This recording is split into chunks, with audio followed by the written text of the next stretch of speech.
Ladies and gentlemen, welcome back to the channel. Today's video is going to be a little bit different. As you can see, we have the muck boots on, so there will be no tossing of plastic, but I figured since it has been a few years, it'd be a good time to sit down and clean up all the discs in our bag because, you know, there's a lot of clay down here in the south, so we're gonna clean them up and I'm gonna answer a Q&A. All of my amazing members and viewers have sent in some questions. I'm gonna try to answer about 10 to 15 of them and enjoy a nice view in the process. Let's get started.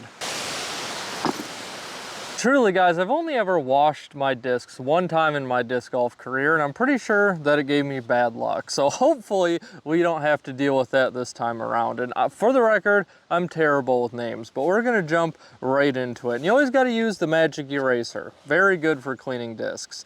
This one is from Jeff Remersma. I would wonder while traveling the country and not knowing what your day-to-day is going to cost, how much do you try to set aside to keep Greta in good shape? Now that is a good question, and I feel like it's a common belief, but honestly it's not true. The real key to traveling the country in a cheap way is to know exactly what your day-to-day spending is going to be. And I have mine figured out to the T. Your big thing, obviously, meals. Gas is the one thing that I just kind of leave up to discretion. But when I do find places to stay, my sleeping spot has to be very close to the parking lot of the disc golf course to minimize that gas mileage. But for my dinner, $10 or less, and breakfast is always things that I can buy in bulk. So my breakfast usually costs me around $5, dinner costs me around $10, a little extra money for drinks and such, but other than that, you'd be surprised how detailed you can keep your day-to-day spending. And as far as the channel goes, and for big instances of Greta, I've pretty much done all of this through my life savings. So if something big were to happen to Greta, we'd be in a lot of trouble because right now the money I get from YouTube doesn't even cover gas. So right now we're just crossing our fingers and hoping something big doesn't happen. These poor discs, like I've scrubbed this NV pretty good and it still looks like it's been hit by a semi. Question number 2 comes from Todd's Disc Golf. Are you coming to California this traveling season? We've got the world's first course, and he lists off a ton of other ones that California has. I would love to see you do a West Coast adventure trip up the coast. The short answer to that, Todd, is no. I have no plans to go to California. Again, it's all part of that budget. I travel south, and then I travel north. But if the channel were to pick up, I would absolutely love to go out to the West Coast. I think it'd be a great place to check out. And even outside of the channel, I've never really been to the West Coast. So I know California's got a lot of great courses, and someday I would love to be able to check them out. Question number 3 is from Steve Lamont. How long did it take you to become a half-decent player, and what are some of the biggest struggles you had to overcome to become a consistent driver? That is a very good question. How long did it take me to become a consistent player? The real answer is not long. I think if I could give you guys one piece of advice, if you want to get better faster, because a lot of people are getting into disc golf, you know, after they've already matured. So it's a lot harder to get better at something, you know, on the athletic side when you're coming in as an adult. But when I got into the game, I was introduced to the game by some good friends of mine, and they're at the time a very small knit disc golf group, but they were all very good. And so natural competition will come through because you want to compete. You don't want to be the liability. You don't want to be the one dragging the group down. So if you surround yourself with people that are better than you, you'll learn a lot faster. And the biggest consistencies with driving, I think something that is very underrated is disc selection. I think it's really important to find a good set of drivers that suits your arm speed and then just practice with them. Quit disc hopping and do not get the overstability bug.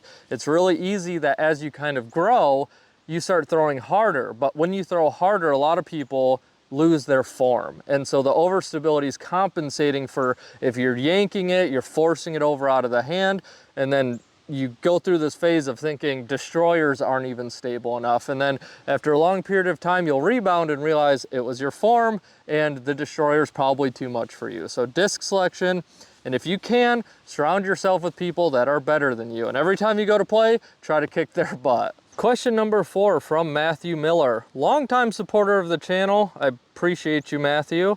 Have you ever been interested in exploring caves? Crystal City Underground is a disc golf course in a cave. It's the ultimate tunnel shot course, LOL. Well, Matthew, I think I have looked in, unless there's more than one cave course, I have looked into that because I did want to film and do something like that on the channel. But from what I understand, that course just kind of stays dark, being that, well, it's in a cave. So it's pretty recommended that you bring glow discs and everything else. So trying to film that would be an absolute nightmare. And I really just don't know if I'd be able to do it.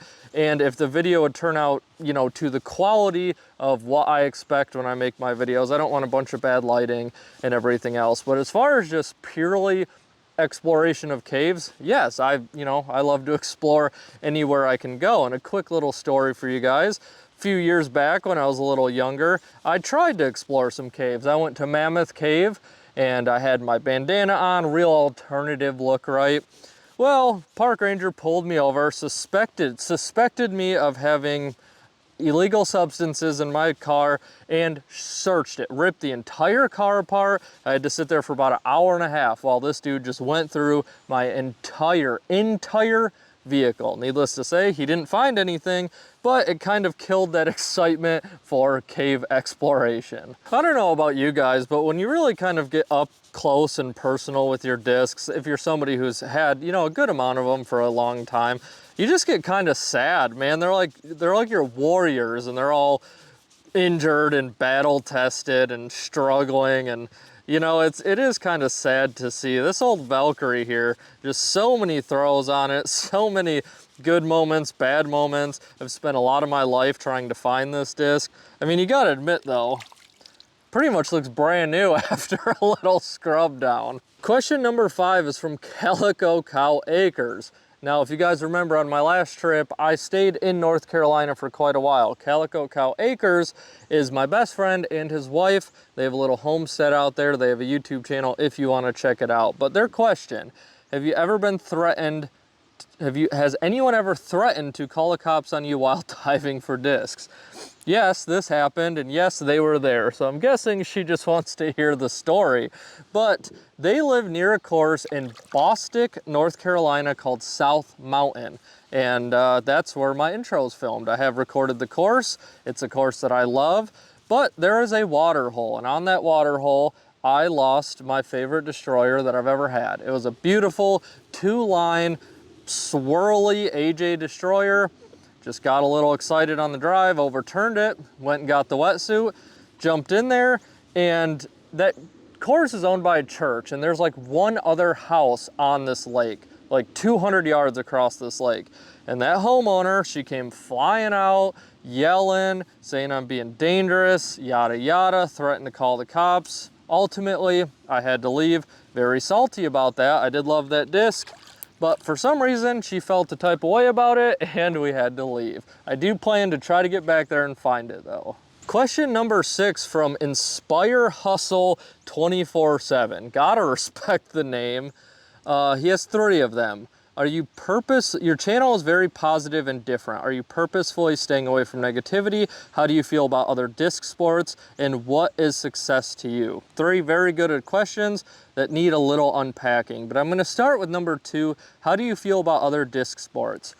I don't know much about them. As far as I know for other disc sports, you have Ultimate Frisbee, which I've never tried. I've always just kind of been busy playing other sports. I would love to give it a try someday. And other than that, I mean, discus, not really my thing. I'm not the biggest dude. And if cam jam's a sport, I don't like cam jam. But what is success to you? That's a pretty deep question. As I mentioned earlier, and I'm not trying to harp on it, this is mostly my life savings that I've spent while pursuing this. So success to me in the short term would just simply be enough to make enough doing this to support myself. And that would be my short-term success. Long-term, obviously, I'd need the channel to get big enough that I can kind of put some money aside. But if I could support myself and just slowly put some money aside so I'm not super scared if I have a big breakdown in Greta, that would be success to me. And if I could make some of you laugh along the way, that's an even bigger win. Are you purposefully staying away from the negativity? And why is your channel different? I would not say, I'm not purposefully staying away from negativity. This is just who I am for the most part, and disc golf brings that out in me. There's enough negativity in the world, guys, especially in the disc golf scene. For some reason, there's quite a bit of negativity, and I just have no time for it. I have no room for it. I don't understand why people go that route. When I created the channel, obviously, I have a huge passion for disc golf, but my number one passion is to make people smile and laugh and be able to sit down, escape the day-to-day. You know, that day-to-day can feel really heavy. It can be very emotional. It can be a struggle. I just want my videos to be a little escape from that, and disc golf is the way that I choose to try to pour that out in the world. And negativity would not fit that mold very well. Why is the channel different? I just, I didn't try to fit into a mold. I only make videos that I'm passionate about. That's why it's all over the place. You get course reviews, interviews, mini documentaries, disc cleaning by the river, all kinds of stuff, because I feel like that's important. A lot of people I think they see what works and then they try to just jump in those footsteps, like disc reviews. I have no passion for disc reviews. I've done a few of the vintage ones. I did have a love for that, and I did a few for Doomsday because I believe in their company. But I think there's this weird cloud around disc reviews, and it's no hate, no disrespect. I mean, some people do a great job doing it. But the reality is, discs are very different in stability, and each individual player has a different throw style, different arm speed. I'm not gonna pretend like I am gonna go buy some run of Destroyer and then create a video on it for a disc review and think that and try to convince you that it's gonna fit in your bag, because that's not the case. I'm not gonna tell you this is the best new fairway driver. I don't know you individually, and you could go buy the same disc I did a review on and it has drastically different stability, and it's not very effective. I don't really understand the point. At the end of the day, you just gotta find that individual disc, give it some tosses, and see if it fits in the bag.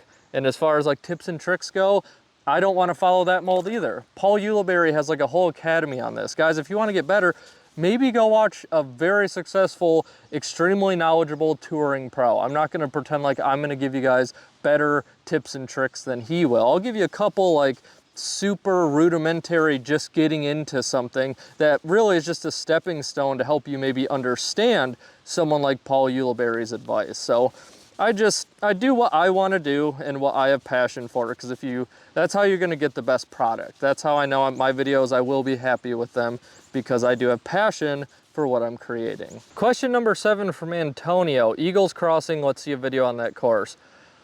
I'm not entirely sure where Eagles Crossing is. I know it's like this super big one, right? They have a ton of money dumped into it. Maybe it's in Missouri. I think does the Pro Tour play there? I think they do. Anyway, I have no plans to go to Missouri, and I think they have a pretty high like pay to play, and that's also not something that I do right now in my current state with the channel. So hopefully someday I can get over there. I'd love to film it. Question number 8 from Todd's Disc Golf. What are your answers for Robbie C's In the Bag podcast starting questions? Shout out to Robbie C. That name is kind of familiar. I'm not sure if he does videos or just podcasts, but I know podcasts are getting big in the disc golf world, and I love to see it. So shout out to Robbie C.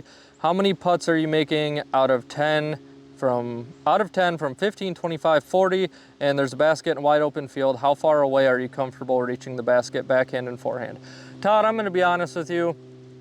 I have no idea. I'm not sure what your second question is. Are we talking reaching it like distance, inside C1? I would need to know more of the parameters of what that question is asking. And as far as putting goes, guys, I'm very emotional in the regard of if I'm having fun, you've seen on the channel, I can make a lot of putts. I can be a very good putter. But if I'm not having fun, I will struggle drastically. And that's also very visible. I don't keep track of any stats, any scores. I don't use UDisc for any of that, rounds recorded. So Todd, it just depends. If I'm in a good mood, I can make a lot of putts. If I'm in a bad mood, I'm not very good at regulating that. Not so much bad mood, but if I'm bored with the round, I'll probably miss most of them. Question number 9 from Bomb Track Bart. That's an odd name. I'd love to know how you got there, but if you only had 4 molds that you could choose for the rest of your life, what would they be? I would go Invader, Buzz, T-Bird, Wraith. That's a good question. I would love to choose one of my hammers, my true putters, just because I think that is where you're going to get the best score, is having one of your putters. But honestly, you guys know how much I love the Envy. It's very maneuverable off the tee. And when you're talking about molds, you can get different levels of stability. So I would definitely go with the Envy, learn to putt with an Envy.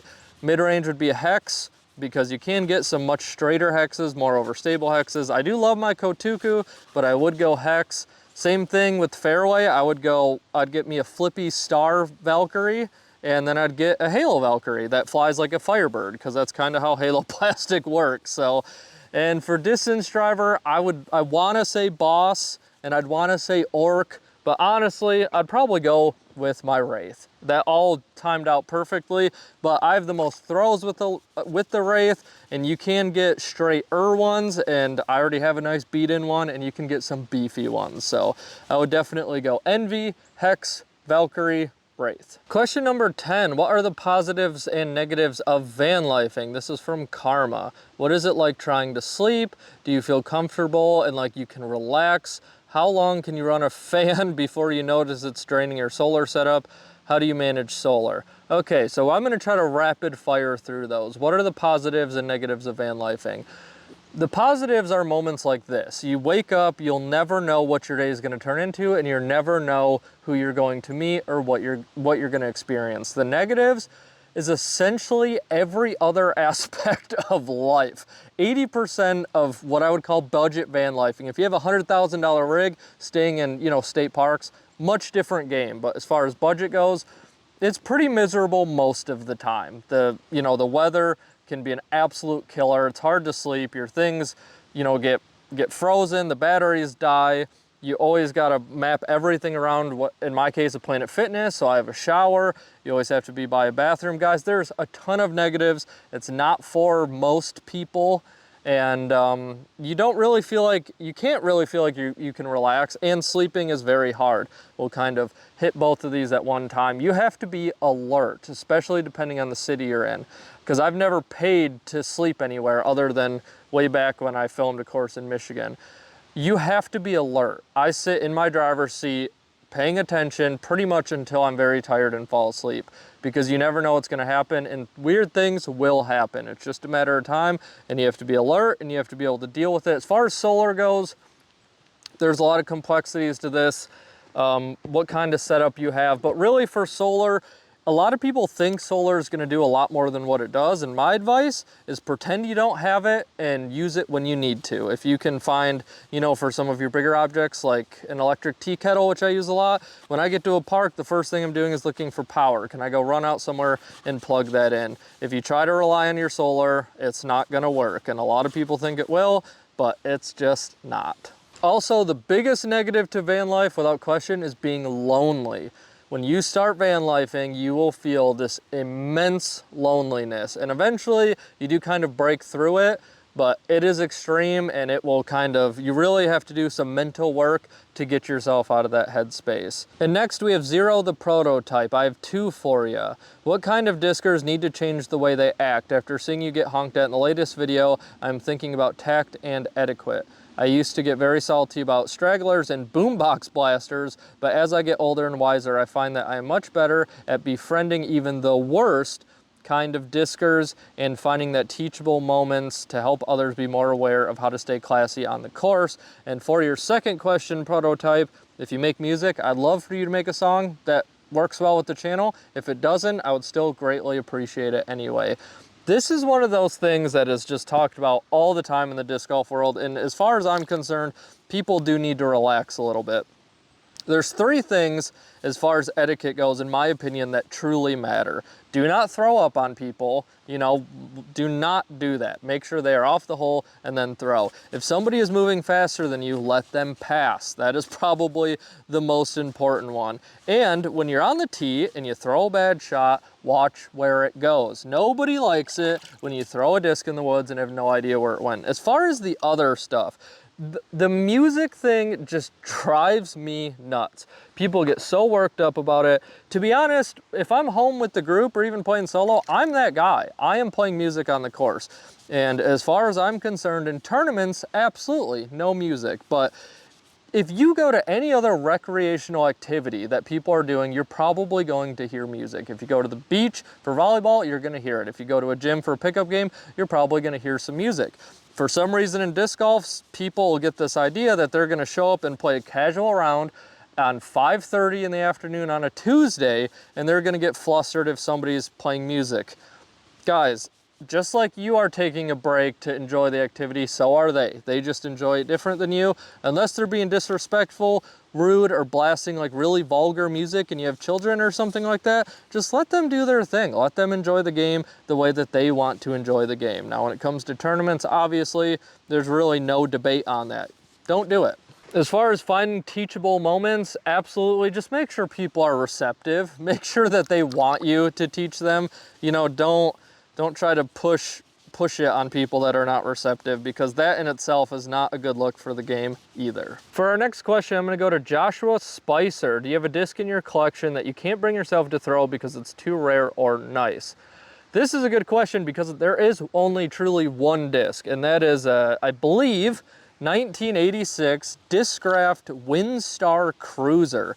That is the only disc in my collection that I would truly not throw because it is extremely rare. It was very hard just for me to find information on it. From what I gathered, it was in production for about 6 months, and then Discraft pulled it because essentially nobody liked it. And then it later just became the Cruiser, which was a disc that hung around for quite a while. Other than that, I have a bunch of, you know, rare, not a bunch, I have a good amount of rare and some expensive discs, but if I have a reason to throw it, I'm gonna throw it. I'm not one of those people. I just made that Buzz video. That financially, that was a terrible idea. I took a bunch of very expensive and rare Buzzes and just threw them all, and some of them were brand new. I'm not somebody, I have no desire to try new discs. I have no desire to buy new discs. I have this Old Faithful set right here. It gets the job done.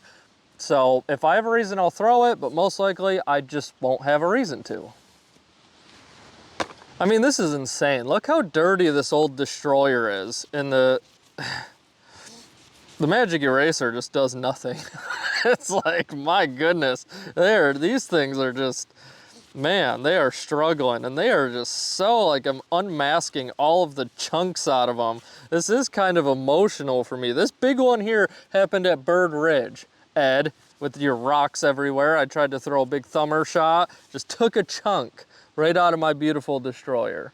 And for our final question or questions, we have Tyler Headland. Shout out to Tyler, he is the local bug expert on the channel, and he sent 9 of these suckers. So Tyler, I'm gonna answer some of them for you quickly. What is one course you've always wanted to play? I don't really have a desire to go play courses. I just kind of go. Like where I'm at right now is one of the most gorgeous courses I've ever been to, and it's not top 100, it's not anything like that. I used to go the bucket list route, and most of the time you were kind of disappointed. So I don't really have one, I just go. Obviously I'll choose Maple Hill. I think everybody wants to go experience Maple Hill. I've not been there yet, so that is my answer. Number 2, what's been your favorite course that you featured on the channel? Oh boy, that's a tough one. Meyer Broadway, I'll just go with a few. Lula, obviously, phenomenal course. Meyer Broadway South, I believe. Meyer Broadway South is fantastic. I had an absolutely phenomenal time. That is definitely my favorite course that I've played so far in Michigan. Obviously, everything at the North Cove is amazing. Everything at Lula is amazing. That's kind of where I'm at. As far as like a real underrated favorite course, it's probably this one I'm at right now, but you guys won't see that for a little bit, but it will be coming soon. Is there any particular disc you've always wanted to try? Could be a disc brand or something weird with weird flight numbers. No, like I mentioned, I do not have that at all. If somebody wants me to try a disc out of their bag, that's currently, you know, my favorite disc that I want to try. I don't have that desire, and I will never go buy a disc to try it. It's just not really my thing. I'm pretty happy with what I got here. Favorite nature moment on the course? That happened at Solitude in Utah. I had kind of a road drive, and it was about, I don't know, probably 70, 80 feet from a bedded down moose. And that was the first time that I saw a moose in real life, and they are the size of a truck. but that was definitely my coolest nature moment on the course. How many gallons of blood have mosquitoes and other biting flies taken from you on the course since you've been playing? Too many. I spend most of my life outside, and pretty much every bug on that checklist I've dealt with 5 times, and I do not react well to insect bites. And to wrap it up, if you could design your own course anywhere and money was no object, where would it be and what would the signature holes look like? Honestly, I mean, I could pick somewhere super wild and crazy, but it'd just be my hometown. I would want to build an amazing no-budget course in my hometown so I could play it with my friends and the people I love. So it's really that simple. If I wanted to get a little wild with it, I'd probably go to the UP in Michigan. I'd want to stay in Michigan, but the UP is gorgeous, and that course would be playable about 5 months of the year. You know, it's pretty brutal up there. Signature holes, it'd probably be something spontaneous. You know, if I were to design a course, which I've wanted to, I'd probably go like the flying armadillo route. I would make a very unorthodox, completely fun based course, like nothing tournament wide. There's plenty of great tournament courses out there. I would go abstract. I'd go really unorthodox for my course. So having an endless budget would help that immensely. Well, I gotta sit here and dry up all my discs, and not for nothing, guys, between me and you, this is the second time I filmed this video, all right? I filmed it, spent all day yesterday on it, and I was picking up trash along this disc golf course and by that beautiful river, and the video just turned out horrible. And I'm not gonna make you guys another one, so hopefully this one turns out well. Have a great holiday season. I don't know if I'm gonna post around Christmas, so for my followers out there, just keep that in mind. I've done that in the past. Those videos usually tank because, well, people are enjoying Christmas. So if you don't see posts from me around Christmas, no, I'm not leaving, I'm not disappearing, I'm just, videos take me a long time. I have to be conscientious of things like that. I hope you guys enjoyed today's video. Hit that subscribe button if you did. Until then, I'll catch you on the next one. Peace. Real quickly, while I was making my way down here, I did find something, just a little blooper for you guys. That's a disc. The course is right up there, so if the water was higher, this could easily trickle its way down here. So real quickly, we're gonna try to figure out what this thing is, nice and buried. Innova DX plastic, put your guesses in now. I'm gonna give it a nice little cleaning, and it is a DX Leopard. It's always a leopard, isn't it? It's always a DX Leopard.